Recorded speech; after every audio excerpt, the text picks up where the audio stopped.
We have lots to discuss here in today's video, including a variety of NHL trade rumors. One focusing on Nazem Kadri. We have another team, according to one NHL insider, we should be paying attention to in a potential Kadri trade. We also have some intel on the Buffalo Sabres from Elliotte Friedman. Plus, one of the Sportsnet programs, they were discussing a potential huge trade between the Oilers and the Leafs. Does it make sense for them to consider this?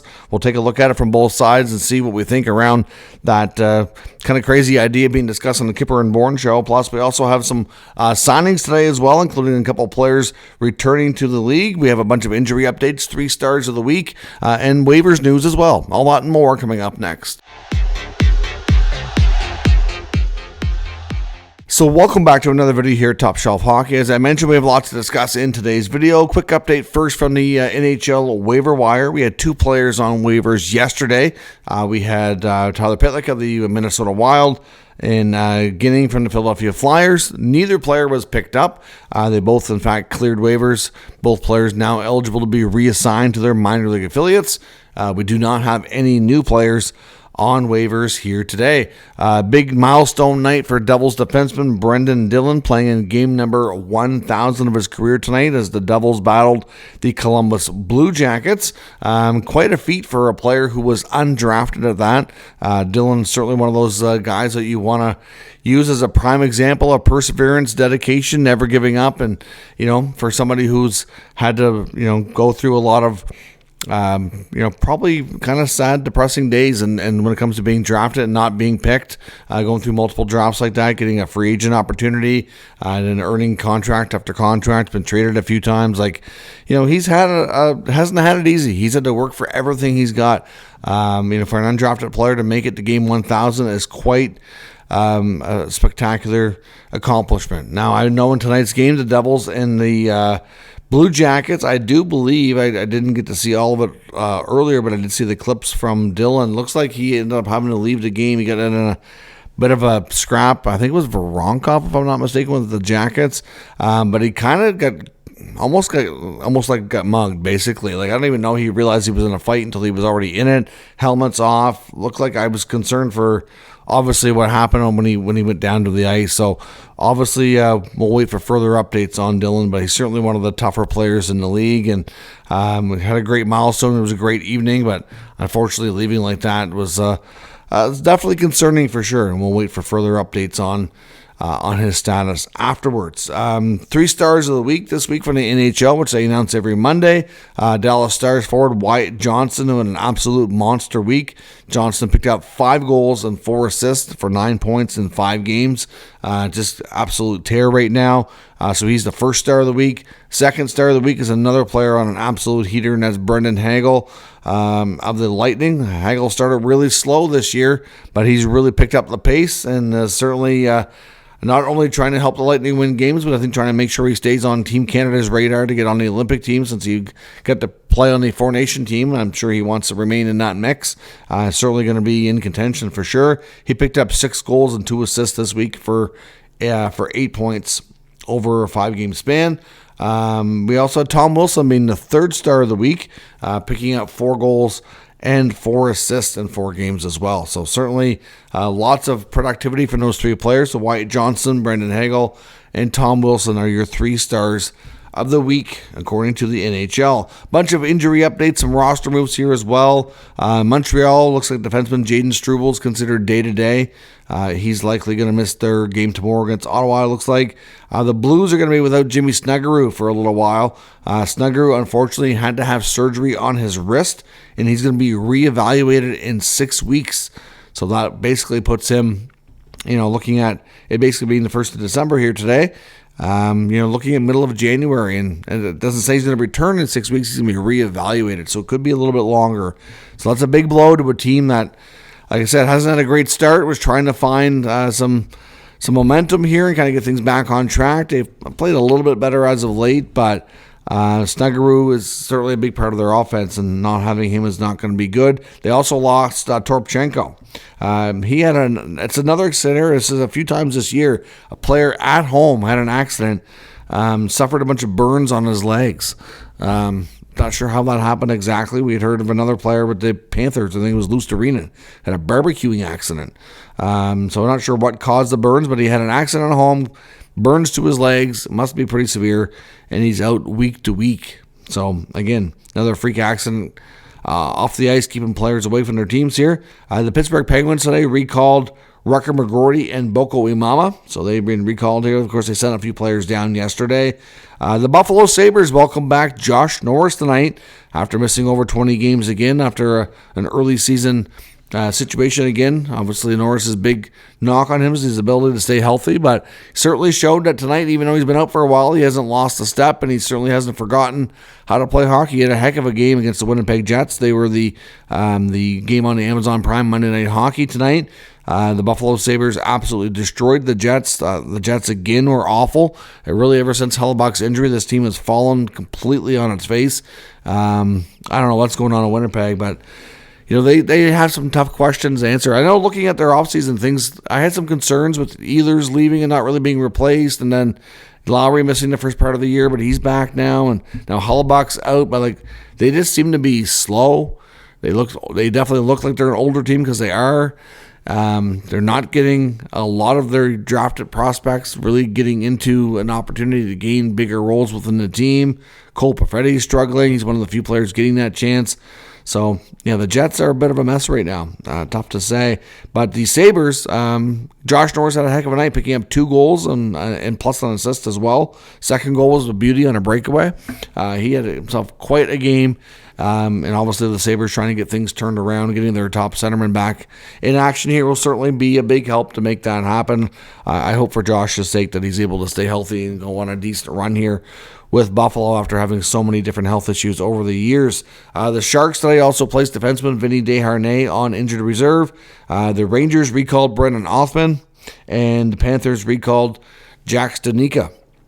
Now, also an interesting tidbit we learned from Elliot Friedman on his latest 32 Thoughts podcast today. I'm surprised the league hasn't made more of a fuss over this, but of course we know the Dallas Stars recently launched their new alternate jersey, and they're calling them the 99s because it's a throwback to the 1999 season, of course, when they were Stanley Cup champions that year. Apparently they had, on their launch day, they had the very best one-day sales ever in NHL history.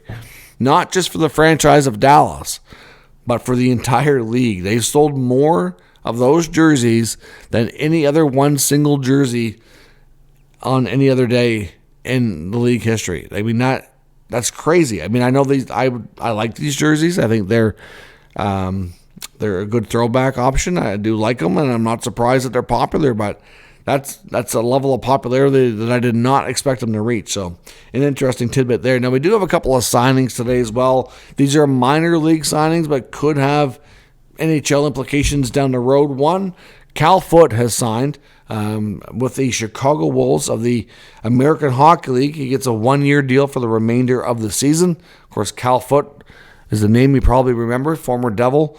He was one of the 5 players within the 2018 World Junior Canadian team that recently faced trial and faced some pretty heinous accusations. The only one that has been made a return to the league so far is Carter Hart. Of course, prior to this, he has an NHL contract.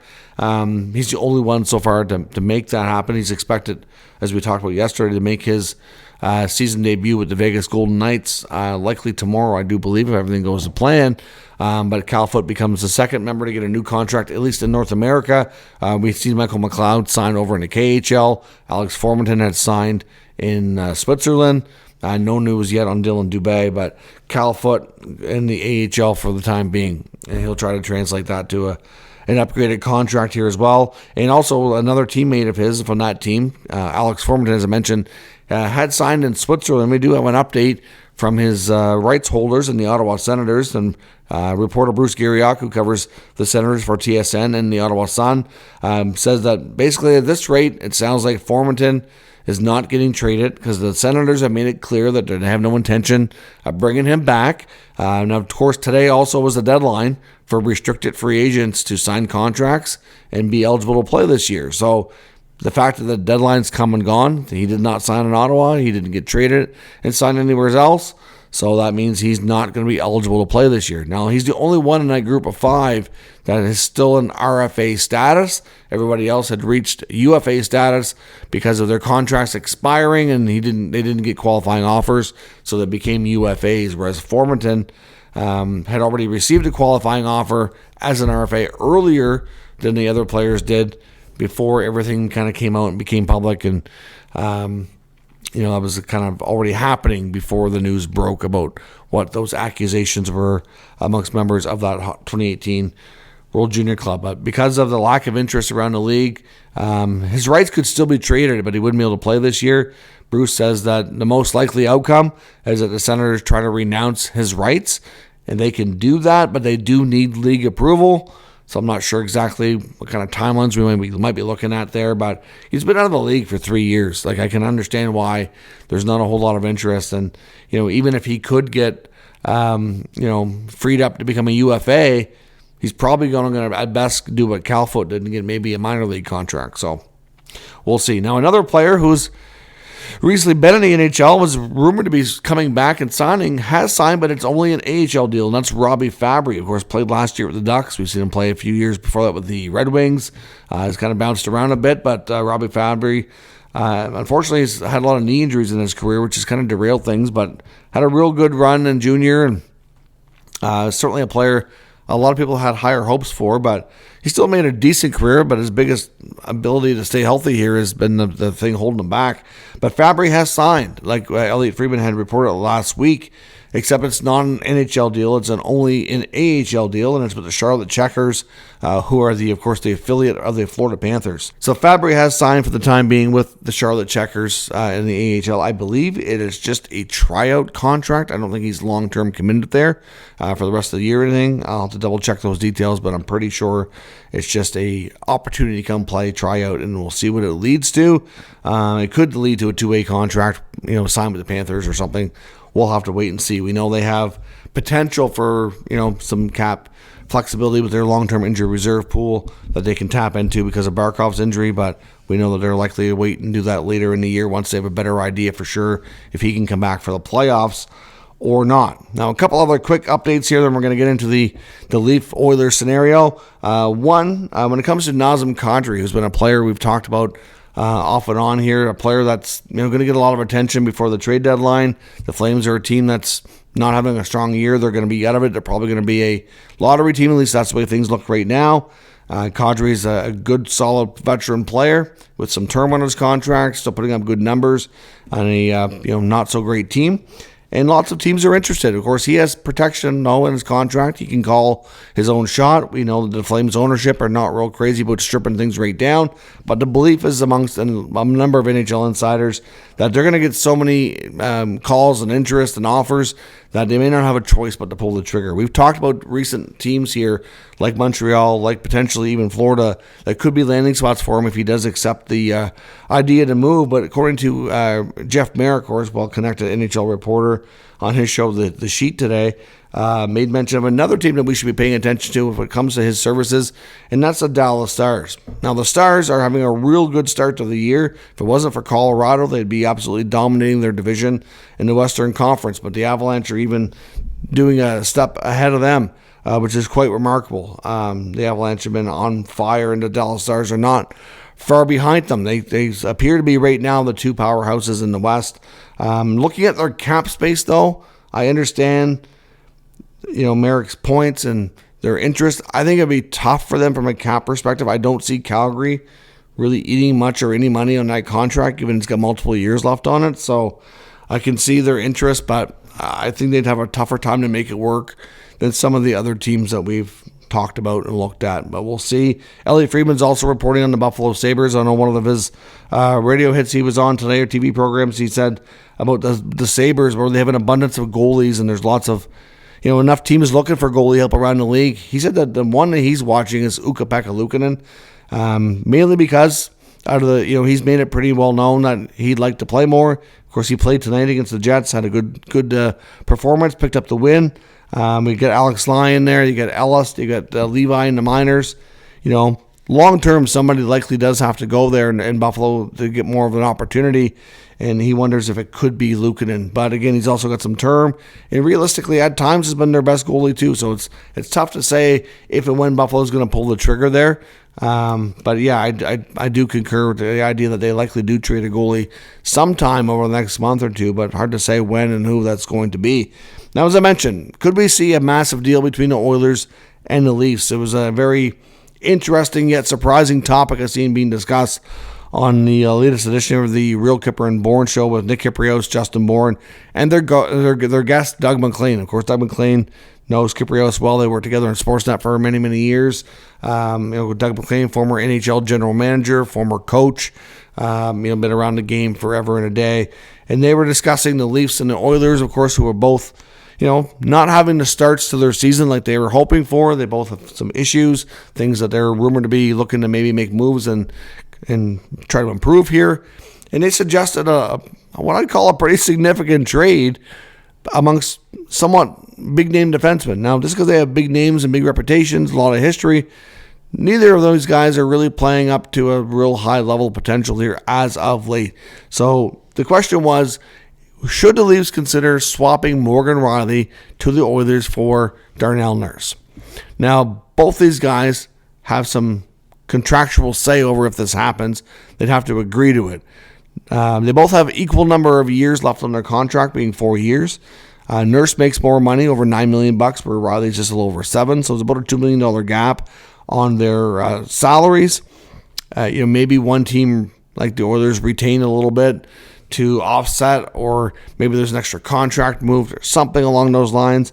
If this deal had any legs or any hope of happening, it wouldn't be straight up without something else being included, or contract retention or something. But basically talking about the fact that both of these guys could very much benefit from a fresh start. We don't know always what we're going to get and expect out of Nurse. Certainly a guy that's, was overpaid. He had a good offseason, or good offensive season, I meant to say, before his contract year, which led to the bigger number that Ken Holland had to agree to. The market, again, had adjusted on defense. Of course, since then we had the evolution of Evan Bouchard as the main offensive defenseman. So, Nurse doesn't really get the offensive roles and opportunities like he used to. So putting up the numbers like he did earlier in his career to even justify the contract is always going to be difficult, but you have to question sometimes his defensive strengths and efforts and all that stuff. It's just major inconsistencies, to say the least. Doug MacLean even said for Morgan Rielly, he's not convinced that he's even a top 4 defenseman anymore. So, that was some pretty damning, feedback on his game and where things are at right now. So, Doug MacLean, being the former GM and former coach, said that if he had the opportunity, if he's Toronto, and he can get Nurse for Rielly, he would do it in a heartbeat. Now, it wasn't a straight up, 100% agreement across the board here on how to do this and if it should happen, but I just was quite shocked that, for one, they're discussing this deal. Secondly, Nurse seems to be the preferred defenseman here. Not to say that, he's... They're just very different, right? Like, Nurse is obviously the bigger defenseman. You would expect him to be more physical. He's not always like that, though. You would think Rielly would be the better puck mover, the better... maybe the better skater, maybe the better offensive defenseman. But again, that might be fair as well. But you take away some of the things that is not so good about his game. I don't know. Could both guys benefit from a change of scenery and a fresh start? Absolutely, they could. I don't know that either of them really have a better opportunity to thrive in the opposite market and if they were to do this trade. For one, they're not going to get out of a pressure cooker. You got the Oilers with back-to-back Stanley Cup final appearances, an anxious fan base trying to get over that hump with this team. The Leafs, of course, haven't had a playoff success with this group. Nurse, with the things that he sometimes struggles with, is going to get just torn to shreds on if he has a bad game there too, right? So I don't know that this deal really makes either team better. But sometimes when you have veteran players on big contracts and it's not working and you have an opportunity to swap places, sometimes you get surprised and sometimes it works out. It might be a deal that both teams could look at and feel like they don't really have anything to lose. Like, are they going to get worse? I'm not so sure that they do, right? That's the key part of this. So, Riley making 7.5, Nurse making 9.25, both 4 years left. Like I said, there would have to be something else included. There would have to be some salary retention or something. It just seems like an awful risky move for both sides to a degree. But do you make that move? I was just surprised to hear this being discussed and how gung-ho McLean was, especially if he's getting Nurse. So he obviously prefers Nurse out of the two defensemen here. So I want to know what you think, especially I know there's a lot of fans of both teams that watch these videos on this channel. So I'd like to, especially, I don't care what team you cheer for, you're welcome to weigh in. But especially with those fan bases that might know these players a little bit better, do you think there's any advantage to them swapping spots and getting a fresh start? Will it help either of their careers and help either team take things to another level? Let me know what you think in the comments and we'll discuss further. If you're new to the channel, make sure you subscribe and stick around. We'll keep you up to date with all the news, rumors, and analysis of all 32 NHL teams. Thanks for watching. I'll catch you next time.